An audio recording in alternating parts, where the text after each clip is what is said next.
ఇన్ని అరాచకాలు జరిగిపోతుంటే నాకెందుకని కళ్ళు మూసు కూర్చోలేను కదా. అరే, ఎన్నికలంటే ఎన్ని కోట్ల మంది వ్యక్తుల భవిష్యత్తుకు సంబంధించింది, ఎన్ని వందల కోట్ల ఖర్చుతో కూడుకున్నది. ఎంత పెద్ద యంత్రాంగం, అతిపెద్ద ప్రజాస్వామ్యం కదండి మనది.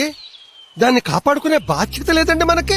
5 ఏళ్లు మన నెత్తి మీద ఎక్కి తొక్కైన వాళ్ళెవరు, 5 ఏళ్లు మనల్ని అందరికంటే బాగా పాలించే వాళ్ళెవరు అని 100 సార్లు తూకం వేసుకుని మనకి మనమే ఎన్నుకోవడానికి వజ్రాయుధం అంత శక్తివంతమైనది, సుప్రీంకోర్టు జడ్జి తీర్పు అంత తిరుగులేనిది అయిన ఓటు అనే ఆయుధాన్ని, హక్కుని, బాధ్యతని రాజ్యాంగం మనకిస్తే చెయ్యాల్సింది ఏమిటండి?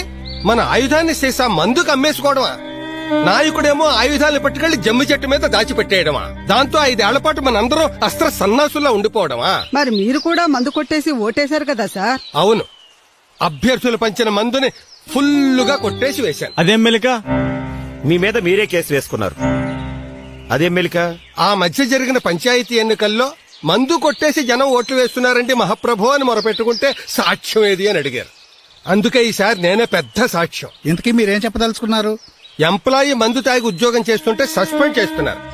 డాక్టర్ మందు తాగి ఆపరేషన్ చేస్తే సర్టిఫికెట్ లాగేసుకుంటున్నారు. మందు తాగి రోడ్ల మీద వాహనం నడిపితే ప్రాణానికి ముప్పు అని ఫైన్లు వేస్తున్నారు, జైలుకి పంపిస్తున్నారు. అవునా కాదా? అవును.